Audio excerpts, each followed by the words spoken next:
I think I've just found the best driver of 2025. Let's go see what it is. Ping are back for 2025 with the brand new G440 drivers.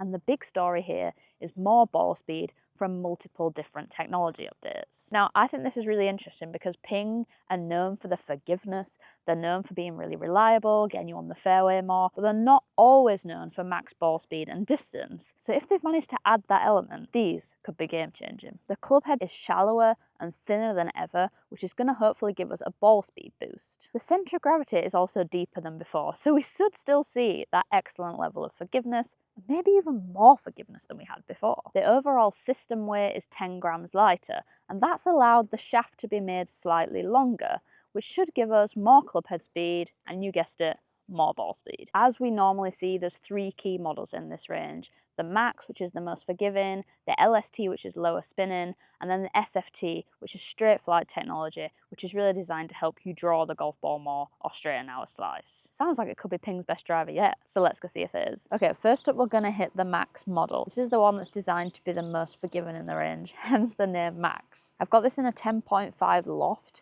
In the shaft, I've got a Ping shaft, and that's the Tor 2.0 65 stiff.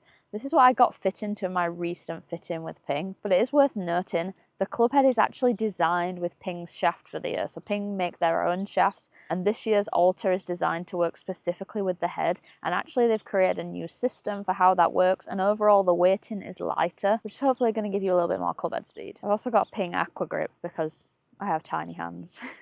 This sits really nicely behind the golf ball. We've still got that carbon fly wrap crown that we've seen previously. That helps save weight. When we're looking at golf clubs, we don't want weight up high because that's not optimal for getting the right launch, for getting the right spin or forgiveness. We want the weight lower in the head. So anything designers can do to remove weight up here is a real positive. Now this is a two-tone design, so it's matte black at the front, but then it's kind of like a grey-black pattern at the back. So there's a contrast of 2 areas. I do think this helps in terms of alignment, and I quite like the fact it's chunkier than we see in some other brands. Oh, that felt so good. It's just going and going. That felt really nice. Felt super solid off the face. Oh my god, that's gone a long way. 234 yards of carry. Just shows you like the benefits of custom fitting and actually having the right shaft. This is the first club I've tested so far on this trip. I'm out at La Cala in Spain. We're on the Europa course currently, 17th hole. Incredible. I actually can't get over how nice this is. But this is the first driver on this trip that I've actually tested with a custom fit shaft in, and it's easily 10 yards longer than the others. My club head speed's also up to 96 mile an hour there, and that will happen a lot of the times when you get a fit that really works for you because you just feel comfortable with it. So the numbers were really optimized and what I like to see there. 96 mile an hour of club head speed for 143 ball speed. That's a lot of ball speed for me at the club head speed I'm putting in. 234 carry for 258 total. I would definitely be very happy with that. But also the launch was really optimized. 13 degrees, coming down at 34 descent angle, which is going to give me a decent amount of roll, but also some control that doesn't just disappear. And the spin was 2,848. Some people might say that's too high. Personally, I like my spin on the higher side. I feel like it helps me control the golf ball more, brings down my dispersion. And actually the height was at 25 yards, which is on the higher side of what I've seen recently, and I could definitely do with a little bit of extra height currently. So all in all, very happy with those numbers, to be honest. That could be a one shot and done review, but I probably should hit some more to check it wasn't a fluke.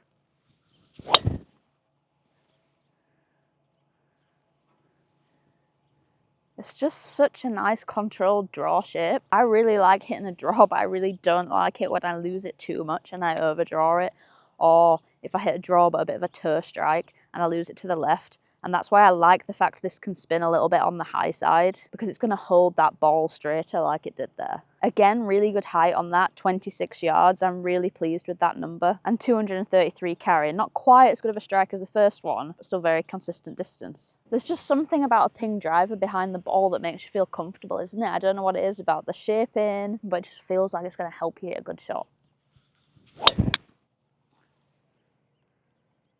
That definitely felt a tad toey, but you just couldn't tell from the ball flight. I mean, I missed that like a good ball. Maybe not quite a ball, but nearly out of the toe. And it still carried 230 yards. Like, yes, my spin has dropped down to like 1900, but the ball flight actually went up to 28 yards, which for me, I hate it when it goes low. when I get a toe strike, and it stayed like dead straight on line. That's super impressive for forgiveness. I need this driver in my life. I wonder what's going to happen if I actually flush this and middle it, because it's just gone 230 and I nearly missed the club face.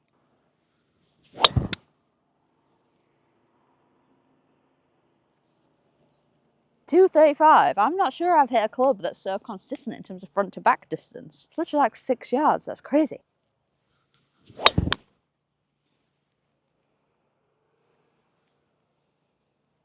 I just can't really believe these shots are all identical. It's very nice. I am really enjoying it.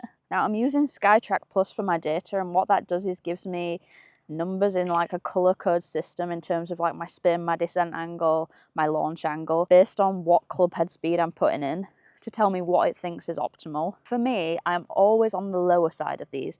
I'm constantly trying to push them a little bit higher. And actually what I quite like here is some of the shots are getting amber or reds because they're too high. And that's been something I've been struggling with recently. So what I can see in this driver is it's just helping me out with my tendencies. It's moving me in the right direction. And that's what I think you should always look for when you're trying a new club. If you know you have a certain shot that's a bad miss, you want something that moves away from that and really helps you out. Okay, I'm gonna hit one more.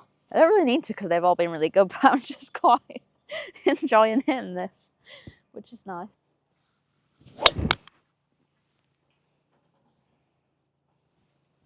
That's carried 243 yards. It was absolute rocket fuel. I mean, it did pull it and the spin did drop down, but it's still right in the middle of the fairway. I feel like I've just found my perfect driver. Ping, you're not having this back.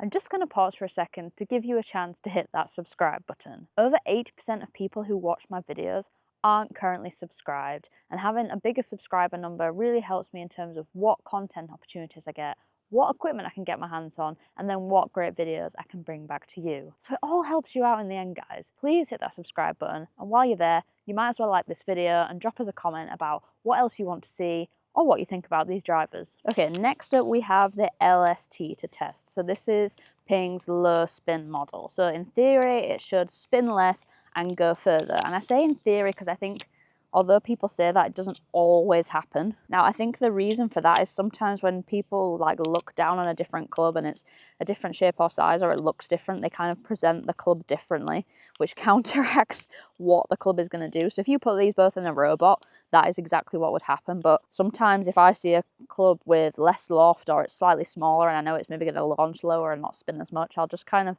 back up on it to hit it higher and spin it more. So that's why I would always advise you hit every club despite what people say it's meant to do, because it can work differently for you. Right, good luck trying to beat the max, mate, because I'm not sure it's possible. But you know, have an upper mind, we never know. So these literally look identical on the crown. The face looks identical to me. Actually, I can't even tell if it looks any smaller or not. Put them both next to each other. Perhaps it looks a tad shallower, and actually all the models are shallower this year. So by making the face slightly shallower, they've saved weight, which they can reposition elsewhere, and that's what's going to make them more forgiving. In fact, in the back of both these heads, you can see the slide in weight here, and that's slightly heavier this year, which is going to add that extra forgiveness. It also means if you want to slide this into the like draw or fade setting, it's going to give you a little bit extra draw or fade adjustment, which is definitely a good thing in terms of adjustability. While we're on the topic of adjustability, the hosel has 8 different settings, so you can go up or down in terms of degrees to get more loft. Adding or taking loft off will also add or take off spin, so that's a good way to kind of adjust each club towards your game and what you need. You can also make the drivers flatter if you want to, which is a nice addition. Right, let's see how I get on with this. Be interested to see if the club head speed goes up. It was 94 on average with the last one.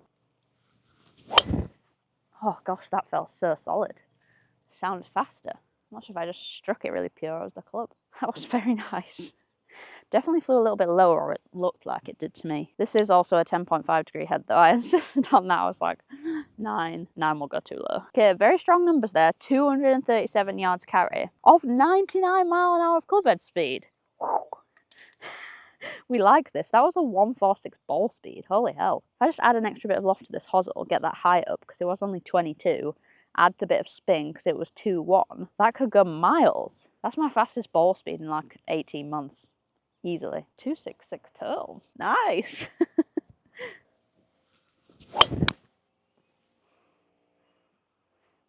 Tell you what, that ball flight's super stable. Sometimes I always think you're going to lose loads of forgiveness when you move head, but I actually haven't at all.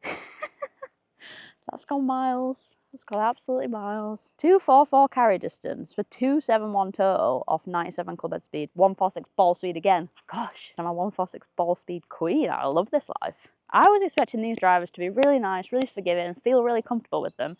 I was not expecting the distance that we've got here. That was 26 high as well, right up there. My numbers were really optimized there too. 14-degree launch, 2,265 spin. That's like basically what Skytrack would say is perfect. Personally, I think it's maybe a tad low, but I mean, I cannot argue with that shot that's just been hit, so maybe I'm wrong. Ooh.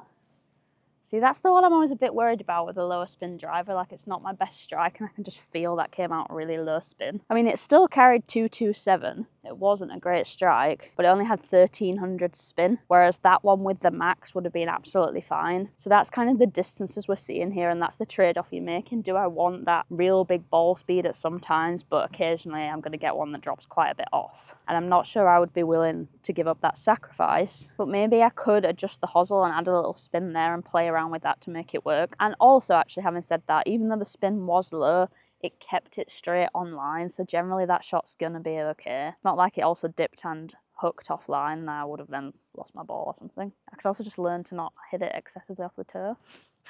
That would be nice. There we go.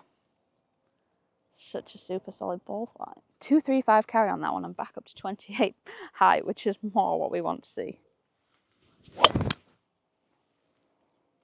God, when I strike this good, it feels insane. It sounds so good. 244 carry again. I just feel like a beast when I hit those shots. Maybe I would take it over the other. I think I would probably have to have a really in-depth custom frame with Ping to help me decide which is the right one. Let me know, would you like to watch that video?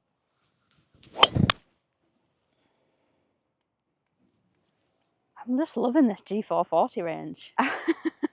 I could stand here and hit balls with these all day. And to be honest, I've not been feeling like that with driver recently, like I've really been hitting it. So that's quite a bold statement, to be honest. And also, I've hit 12 shots there and one's missed the fairway by maybe 3 yards. And it was a push, it missed to the right. That doesn't happen that often. So I'm well chuffed with that data. Okay, let's do a little data comparison of the two models there. First up, if we start with the max model, on average I was putting in 94 clubhead speed and that was giving me 139 ball speed, and actually I was pretty pleased with that because I've probably been more in the mid 130s recently with driver. The carry was averaging 235, which was very solid. The height was 29, which I really liked, as generally my ball flight has been a little bit low recently. I think that's a really solid number. The spin was 2274 on average. I had one or two that were kind of quite low down, but actually my good strikes were between like 2.4 and 2.8, which I really like. Now if we swap into the LST model, straight away my clubhead speed went straight up, so 96 on average, and actually that was giving me an average ball speed of 144, which is a significant jump. The total distance was actually only 1 yard longer, but that's because I had that one really bad strike. I mean, literally I did nearly miss the club face. The carry distance on average was only 236, which was 1 yard longer, and actually I think that's probably because the heights drops down a little bit to 25, the spins drop down to 1900, which is definitely a little bit low. So actually I'm not getting the most out of that ball speed. Remember though, there is options on this club head to add extra loft, so I could loft this up a little bit, add some extra height, add some more spin, and then I might make the most out of that ball speed. I did hit some really long shots with this club though, and those carries at 244 were seriously impressive. That doesn't happen very often. So right now it's all about balancing out what I want from a driver. The max was so consistent, it was super impressive, and I probably was leaning that way a little bit just because I really loved the consistency, and that's what I'm kind of craving in my game at the moment. But then again, the LST still went really straight, and even on my kind of bad strike, yes, it lost distance because it wasn't out the middle, but it still went in the middle of the fairway. So I think it's definitely time to head down to Gainsborough to Ping's fitting centre and see if we can dial these models in and decide which one's the winner. But overall, I think Ping's just the big winner here, because this G440 range, I feel like it's kind of faultless. Like, there's nothing I would change. This is a really top performer, and I think it's going to be seriously hard to beat this year.